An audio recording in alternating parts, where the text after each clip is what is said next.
질량이 m이고 전하량이 q인 입자를 v0의 속력으로 지면에 대해서 C따위 각으로 던지겠습니다. 그러면 이 입자는 xy 평면상에서 이런 포물선 경로를 따라서 날아가게 되죠.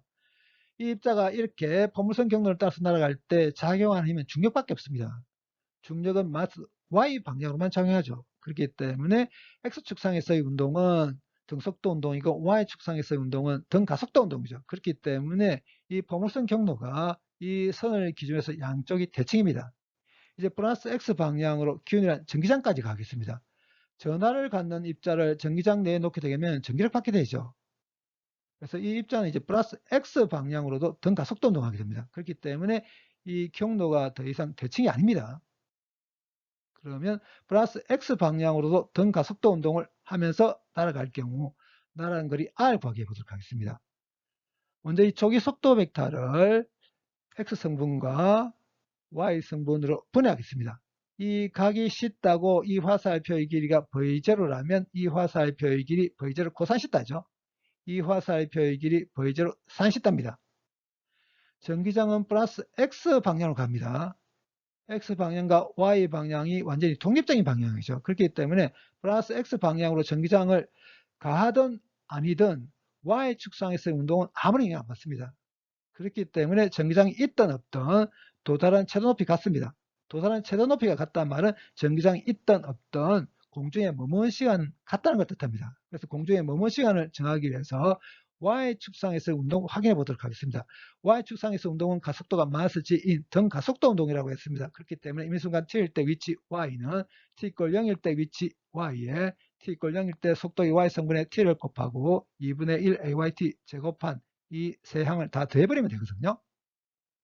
여기를 y = 0으로 선택하겠습니다. 이 말은 y0가 0이라는 뜻이죠. v0y, v0 산시답니다. 그리고 ay가 마이너스 g죠. 공중에 머문 시간 동안 y축상에서의 운동에서 어떤 일이 생기냐면 y = 0에서 출발해서 최고점까지 올라간 다음에 다시 y가 0됩니다. 그러니까 y = 0에서 출발해서 다시 y가 0되죠.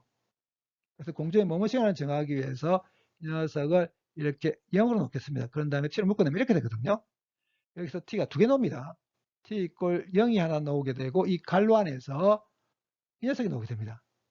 공중에 머문 시간 동안 y = 0의 시점이 두 번 있습니다. 출발할 때 t = 0일 때 한 번 있고 그 다음에 최고점까지 가서 다시 y가 0이 될 때 이만큼의 시간이 걸립니다. 그러니까 이 녀석이 공중에 머문 시간이죠. Q이라는 전기장을 플러스 X 방향으로 갑니다. 전기장이 있는 곳에 전하 Q를 갖는 입자를 놓을 경우 작용하는 전기력은 전기장에 전하량 Q를 곱해버리면 되죠. 이 녀석이 X방향의 R자임입니다. X방향의 R자임은 X방향의 가속도의 질량 곱함과 같아야 되죠. 그래서 여기서 AX 구해보면 이렇게 되거든요.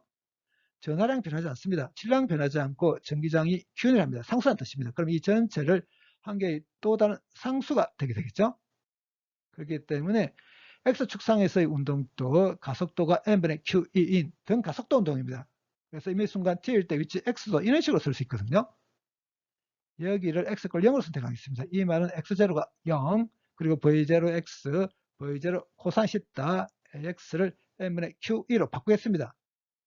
여기 있는 r이라는 거리는 어떤 거리냐면 공중에 머문 시간 동안 x 방향으로 등가속도 운동하면서 움직인 거리입니다. 그렇기 때문에 여기 있는 t 각각의 이 시간을 대입해 버리게 되면 이 x가 r로 변하게 됩니다. 이 항을 정리하게 되게 되면 이렇게 되거든요. 그 다음에 뒤에 있는 항을 정리하게 되면 이렇게 됩니다. 이 사인 시타 코사인 시타를 사인 2시타로 바꿀 수 있습니다. 그 다음에 이 사인 제곱 시타를 1 빼기 코사인 2시타로 바꿀 수 있거든요. 만약에 전기장이 없다면 나라는 거리 R은 이 녀석이죠. 근데 플러스 X 방향 Q라는 전기장까지 가해버리게 되게 되면 이 녀석에다가 이 항이 추가됩니다. 플러스 X 방향으로도 등가속도 운동하면서 날아갈 경우 날아가는 거리 R이 이렇게 된다고 했습니다. 그러면 여기서 딴 건 다 고정시켜 놓고 각만 조절하는 게 가능하다고 했을 때 어떤 조건일 때 이 R이 최대가 되는지 그리고 그 조건으로부터 날아가는 거리 R의 최대값 정하게 해보도록 하겠습니다. 먼저 이 R을 C따로 한번 미분하겠습니다. 사인 20달을 10달로 미분하면 이 코사인 20달죠. 이런 상수니까 미분하면 0, 코사인 20다를 C다로 미분하면 마이너스 2 사인 20다거든요. 근데 여기 마이너스까지 해서 결국 플러스 되게 됩니다. 여기서 공통으로 포함되어 있는 G분의 2 V0를 묶어내면 이렇게 되거든요. 최대값에서 결국이 0되죠. 그래서 이 갈로 안을 0으로 놔서 R이 최대일 때는 어떤 조건을 만족시켜야 되냐면 탄젠트 20다가 마이너스 Q2분의 MJ여야 됩니다. 그래서 탄젠트 20다가 마이너스 Q2분의 MJ일 때 R이 최대가 됩니다. 탄젠트 20다가 마이너스입니다. 그럼 C다의 함수로 탄젠트 20다를 실제로 그려보면 이 그래프와 같이 변하거든요. 그래서 탄젠트 20다가 마이너스일 때는 각이 45도보다 클 때입니다. 플러스 X 방향의 균일한 전기장이었을 때는 45도로 던졌을 때 제일 멀리 날아가게 되죠. 근데 플러스 X 방향의 균일한 전기장이 있을 때는 45도보다 각이 더 커야 됩니다. 각이 45도보다 더 커져 버리게 되면 공중의 머무 시간이 길어집니다. 근데 플러스 X 방향으로 등가 속도 운동하거든요. 그래서 공중의 머무 시간이 길어지게 되면 플러스 X 방향으로 날아가는 거리가 더 커집니다. 각이 45도보다 더 클 때 코사인 20다와 사인 20다를 비교해 보면 사인 20다는 플러스고 코사인 20다는 마이너스입니다. 그래서 이런 삼각형을 그렸을 때 이 각이 20다라면 이 변이 마이너스 Q여야 되고 이 변이 MJ여야 됩니다. 그럼 이 빗변의 길이는 루트 이렇게 되게 되죠. 그렇다면 이 조건으로부터 이 R의 최대값 정합니다. 이렇게 하기 위해서 이 사인 20다에 루트분의 MJ 대입하겠습니다. 그 다음에 코사인 20다에 루트분의 마이너스 Q에 대입하겠습니다. 여기 마이너스까지 해서 결국 플러스가 되게 되거든요. 그럼 이 대괄호 안에서 mg분의 1로 묶어내겠습니다. 그러면 이렇게 되게 되겠죠. mg분의 1로 묶어내게 되게 되면 이 녀석이 m제곱 g제곱이 되게 될 거고 q2를 이렇게 곱합니다. 그러면 q제곱 2제곱 되게 되죠. 그래서 이렇게 되게 될 거고 q2를 이렇게 또 곱하겠습니다. 이렇게 되죠. 이 녀석을 정리하게 되게 되면 루트 이렇게 되죠. 그래서 플러스 x 방향의 균일한 전기장이 있는 상황 하에서 나란 거리가 최대일 때는 탄젠트 20다가 마이너스 q2분의 mj일 때고 최대 거리는 이렇게 되게 됩니다.